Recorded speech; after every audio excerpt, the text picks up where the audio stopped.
أعوذ بالله من الشيطان الرجيم بسم الله الرحمن الرحيم والعاديات ضبحا فالموريات قدحا فالمغيرات صبحا فأثرن به نقعا فوسطن به جمعا إن الإنسان لربه لكنود وإنه على ذلك لشهيد وإنه لحب الخير لشديد أفلا يعلم إذا بعثر ما في القبور وحصل ما في الصدور إن ربهم بهم يومئذ لخبير.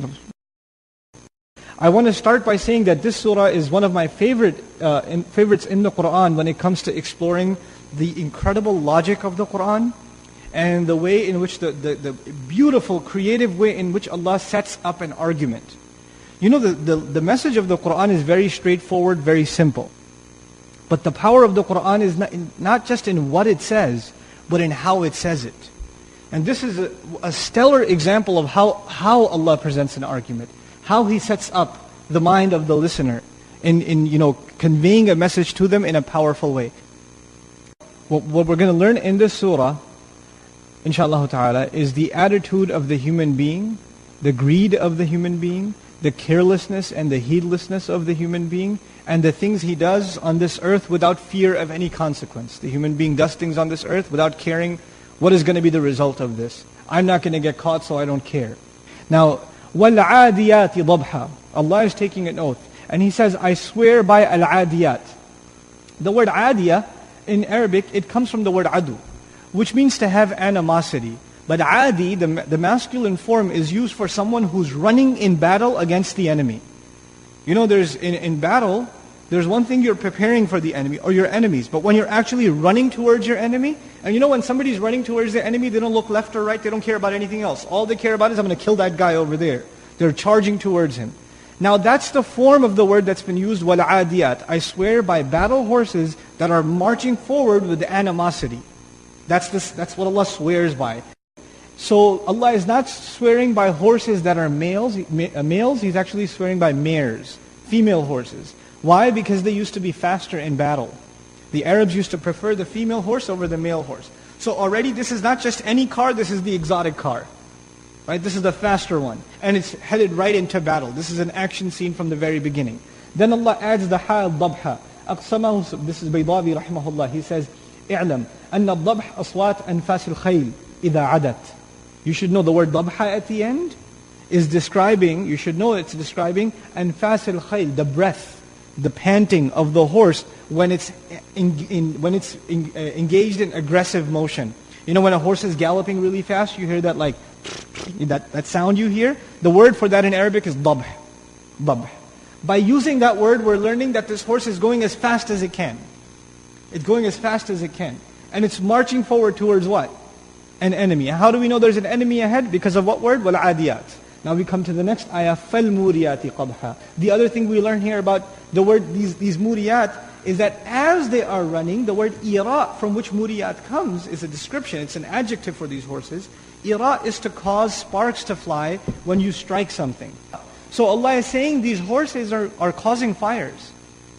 These horses are creators of fire as they are galloping. What does that mean? You know the horse is running really fast, and it's got a horseshoe on, which is metal, and it strikes on the rock as it's running. And what happens every time the rock strikes? Sparks are flying. So they're basically creating a fire as they run. It's like that's added intensity to the scene. Right? They're literally blazing a trail behind them. Now, فَالْمُورِيَاتِ. Then is the word qadha. Qadha in Arabic is a violent strike that is very loud. The word qadha implies they're very loud gallops. Every strike is very, very loud and violent. So now this rider who is captured in the image of this surah, the horse was already running fast. It was already panting. And now as he's riding it, he looks down, what does he see? He sees these sparks flying. The scene got even more intense. Just try to picture this scene of these horses. Just a small, Ādiyāt by the way, jam'u qillah. So it's a small bunch of horses, less than 10. So it's a small group of bandits, if you will, very few, and they're marching forward and these sparks are flying. Then he says, فَالْمُغِيرَاتِ صُبْحًا. Then the next scene, مُغِيرات. يغير أهلها على العدو ضبحا أي في وقته. Let's take the meaning one at a time. We'll go to Al-Baydawi rahimahullah. They take their riders right on top of the enemy. Ighara in Arabic means to ambush. That's from the word mughirat. It means to ambush. So we're learning these horses now. First they were marching and galloping forward, but in the next ayah, they've already reached the enemy and it's time to ambush the enemy. So they're at the point of contact. Ighara, to ambush or to attack the enemy or to be right on top of him. And by using that for the horses, what we're learning is the horses delivered the rider, who's the actual ahl of the horse, the actual rider, the owner of the horse. They took him right on top of the enemy. So the enemy is like on the ground, and this guy's with a spear above him, literally hovering over him. And that's the image captured by the word al-mughirat. Now, فَالْمُغِيرَاتِ صُبْحًا. They ambushed the enemy at what time? Subh. The word ighara is used when you go against the enemy, when this band goes against the enemy with the intent to kill. أو أسر أو نهب. Or to attack them secretly, or to rob them and pillage them. Allah attributed ighara as a noun to them. When a noun is used in Arabic, it means whatever you're talking about is known for that quality. So what we're saying then is the horses are known for running really fast. They are known that whenever they run, sparks fly. And they are known, these horses are known for being bandits and attacking the enemy. And they are also famous for doing that at what time? In the morning. Subhan. But if you know anything about attacking and robbing and pillaging, then you know the best time to do that is not the morning. The best time to do that is at night. When the enemy doesn't know where you came from, where you left. You can use the cloak of darkness to your advantage. But these guys over here that are being talked about, they don't care. They're attacking at what time? In the morning. Now we get into the heart of the matter where the action begins. فَأَثَرْنَا. Then they cause, these horses they cause, that's the feminine plural, atharna, noon and niswa, it's used for the horses because Ādiyāt is plural. So they cause something to rise. Athara in Arabic is to cause something to rise. What is it that they cause to rise? Naq'a. Naq'a in Arabic is one of three words in the Quran used for dust. Naq'a is used in Arabic when something is moving really fast, like a car or a caravan or even a horse. You know, when something moves really fast in the dust, what rises behind it? A cloud of dust, it leaves a trail of dust. So even if it's gone, you could see some horse went by here because I still see the cloud of dust, right? That cloud of dust is called naq'a. It's not just any dust, it's specifically the dust that rises up in the air when something moves by in really fast motion. فَأَثَرْنَا بِهِ نَقْعَ. We talked a little bit about فَأَثَرْنَا, we talked about naq'a. They cause to rise, that's atharna. Naq'a is the cloud of dust that they're causing to rise. But the word we're missing in the middle is bihi. So what is that bihi? The pronoun he, it referring to. It could be referring to makan. For example, وَقِيلَ الْمَعْنَى فَأَثَرْنَا بِمَكَانِ عَدُوِّهِنَّ نَقْعًا. In other words, when they attack, when the fighting begins, there's so much action on the ground that dust is rising and you can't even see your enemy. So once the battle begins, it's completely covered and engulfed in dust. You can barely see in front of you in the chaos of battle. That's one implication of bihi. Now we get to the final ayah of the oath. فَوَسَطْنَ بِهِ جَمْعًا. Then they penetrate. Wasat.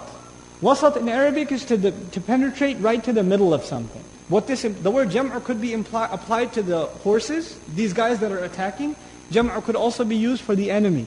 Meaning they went right into the heart of the entire gathering. Now you can imagine, the enemy also has line 1, line 2, line 3. You know how soldiers stand in lines? And these guys, it's almost like they formed a spear and they penetrated right through those lines, crushing their way in. And where are they now? In the middle. And when they're in the middle, where's the enemy? Before the enemy was in front of them, but now when they're in the middle, where's the enemy? All around them. The enemy's all around them. فَوَسَطْنَ بِهِ جَمْعًا. Now, when I stop here, I wanted to give you some background about the word ba a little bit. فَوَسَطْنَ بِهِ. Bi could be transitivity, we said taking advantage of the dust. But also ba here could mean al-haliyah, which means immediately as the dust cloud rises, immediately, there's no hesitation. They go right into the heart of the battle. Okay.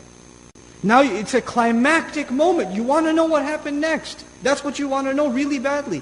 Now at that point, Allah says what He wanted to say all along.